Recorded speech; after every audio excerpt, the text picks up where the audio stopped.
I had always respected Pastor James, not just for his wisdom and leadership, but for the integrity he seemed to exude. His church was my spiritual home, and I took pride in being involved in every way I could. I volunteered, attended every service, and followed his teachings to the latter, believing wholeheartedly in the path he laid out for us. Pastor James' wife, named Naomi, was the epitome of grace. She was a kind and soft-spoken woman, always by her husband's side, a perfect example of the supportive pastor's wife. She was warm and welcoming, with a smile that could brighten anyone's day. I admired her too, though I never thought of her beyond the realm of being a pastor's wife. She was untouchable in my mind, a figure of respect, and I held her in high regard. But all these changed one late evening. It was a Friday, the evening before our church's annual fundraiser. The air outside was cool, and the church was buzzing with last-minute preparations. I had stayed late to help, putting up decorations and preparing some of the food. As I was about to leave, I heard footsteps behind me. I turned to find Naomi standing in the doorway, her expression unreadable. "Are you leaving so soon?" she asked, her voice soft, yet with an edge I had not noticed before. "I was just about to," I replied, trying to sound casual. She smiled, but there was something different about it. I noticed a hint of something more than kindness. "I am glad you stayed to help. It means a lot to both of us," she said, stepping into the room and closing the door softly behind her. I was caught off guard, unsure of what to say. There was an awkward silence between us for a moment before she spoke again. "You've been so dedicated to this church, to Pastor James. I see the way you work tirelessly, never asking for anything in return." I shifted uncomfortably, feeling the weight of her words. She was right, but something in the way she said it felt off, almost like she was pointing out my loyalty with an understanding that reached deeper than the surface. "You are a good man," Naomi continued, her gaze intense, "but even the strongest can get tired, can't they?" I blinked, confused by her words. "What do you mean?" She stepped closer, her presence filling the room in a way that was hard to ignore. "It's easy to get lost in all the good we do, in the endless work and sacrifice," she said, her tone now softer, almost seductive. "But we're all human. We all have needs. Sometimes we need someone to understand, to be there for us in ways others can't." I felt a lump form in my throat, the tension in the room thickening. Naomi wasn't just speaking to me as a fellow member of the church anymore. There was something else behind her words, something that made my heart race and my thoughts scatter. She reached out, her hand brushing against my arm. "I have seen how hard you work, how much you care. I know what it feels like to be overwhelmed and alone sometimes. And I think you know how it feels too." I could feel the heat of her touch linger, and before I could respond, she was standing even closer. Her breath was warm against my ear as she whispered, "We all need someone to lean on." I froze. My mind was spinning, something dangerous, something that could shatter the life I had built here, in the church, in my faith. But the tension in the room was thick, almost suffocating, as if the walls themselves were urging me to stay. Naomi's presence was magnetic, like gravity pulling me closer. Each word she spoke sends argument through my mind. She took a small step forward, and this time I did not move away. My feet felt like they were rooted to the floor, as though my body knew it was too late. Too late to stop this. I was already teetering on the edge, and I was not sure if I wanted to pull back. "I know you feel it too," she whispered, her voice low, almost tender. "The way things are between us. The unspoken connection." I opened my mouth, but no words came. My mind raced, desperately trying to grasp some semblance of control, but my body betrayed me, every nerve tingling under her gaze. It was impossible to ignore the way she was looking at me like I was the only person in the world. "Naomi," I finally breathed, my voice trembling with uncertainty. "This is not right." Her eyes softened for a brief moment, but the smile she gave me was knowing, almost as if she anticipated my response. "I have been in this marriage for a long time," she said, her words almost a confession. "And sometimes I feel lost alone, even surrounded by people who love me." She paused, letting her words sink in. "Pastor James is a good man, but there are things he can't give me. I die in silence. He prays all through. Pastor James does not really have my time. I need him more, but he chooses to spend more time in prayer and preparation of programs. The only time I enjoyed my husband is only when we are preparing to have a baby.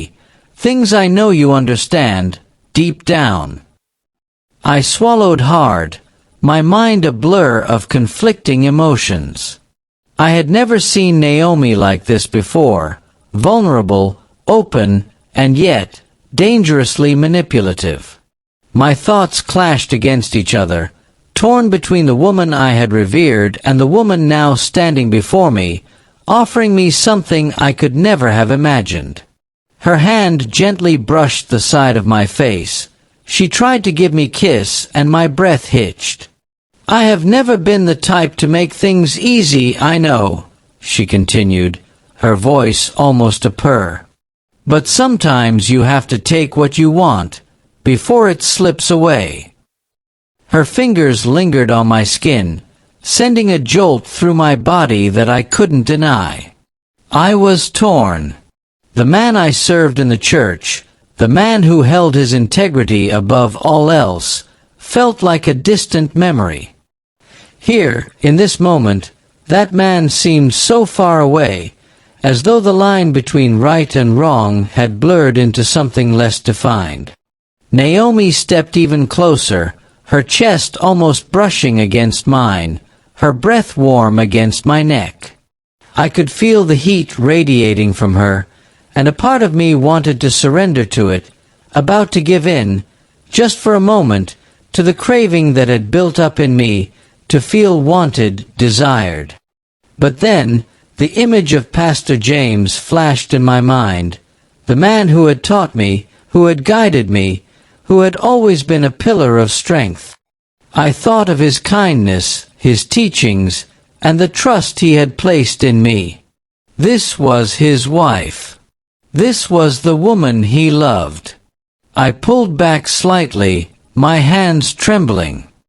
"I can't do this," I muttered, the words barely audible, my voice strained. "This is not who I am." Naomi's eyes flickered with something. Disappointment? Amusement? I couldn't tell. But she didn't give up. "You can walk away, if that is what you want," she said softly. "But I know what you feel, even if you won't admit it to yourself. You think you can just walk away, but the truth is, temptation never leaves us. It stays, gnawing at us, waiting for the right moment." Her words were like daggers, sharp and unsettling, but they were also true. The pull of temptation was like a magnet I could not resist. It whispered in the back of my mind, urging me to let go, to give in. She backed away, but her eyes never left mine. "I would be here when you're ready," she said, her tone almost casual, like this was all just a game to her. I stood frozen, my mind racing. The silence between us was deafening. The room felt suffocating, like the walls were closing in on me. Naomi's words lingered in the air, heavy with their implications. I could feel the weight of the moment, the temptation gnawing at my resolve, pulling at the very core of who I was. I took a step back, trying to gather my thoughts. My heart raced, my breath shallow. My mind flashed to the face of Pastor James, the man who had welcomed me into his church, the man whose trust one had pledged to honor. I thought of the countless hours I had spent serving alongside him, learning from him. And then I thought of his wife, Naomi, the woman who had, in an instant, blurred the line between right and wrong. But was this right anymore? The question echoed in my mind, and for a moment I almost convinced myself that it would not be so wrong to give in, to surrender to the desire that pulsed through me. She had made it so easy, so tempting. But then the image of Pastor James came to me again, clear as day, and my conscience screamed for me to stop. I swallowed the lump in my throat, my voice shaking as I spoke. "I can't," I whispered, the words barely leaving my lips. Naomi didn't say anything. She just stood there, watching me, as if waiting for me to break, to give in. But I did not. Instead, I turned and walked toward the door, my heart pounding in my chest. Each step felt like an eternity, but I knew it was the only way. The right way. As I stepped outside into the cool night air, the weight on my chest began to lift, but the guilt still clung to me. The temptation had been real. The desire had been strong. But I had made the right choice. I had resisted. The next Sunday, I attended church as usual, but something had changed. I wasn't the same person I had been before that night. I had faced the darkness within myself, the part of me that was capable of giving in to temptation, and I had chosen the light instead. I looked at Pastor James, standing at the pulpit, and for the first time, I saw him with new eyes. I admired him, yes, but I also felt a deep sense of shame. Naomi's betrayal of him, the betrayal of trust, weighed heavily on me. And I realized it was not just about me, it was about loyalty, respect, and the consequences of our actions on others. Moral lesson. Temptation is a powerful force that can cloud our judgment and lead us down paths we never imagined we would take. But in those moments, we are faced with a choice, to give in or to stand firm. The strength to resist temptation comes from understanding the consequences of our actions, not just on ourselves, but on those we love and respect. True strength is found in making the right choices, even when it's the hardest thing to do. Integrity is not something we can afford to compromise, especially when our actions have the potential to harm others. It's our responsibility to recognize temptation for what it is, temporary and fleeting, and to choose the higher road, no matter how difficult. Trust, respect, and loyalty are the foundations upon which we build our relationships, and we must protect them at all costs.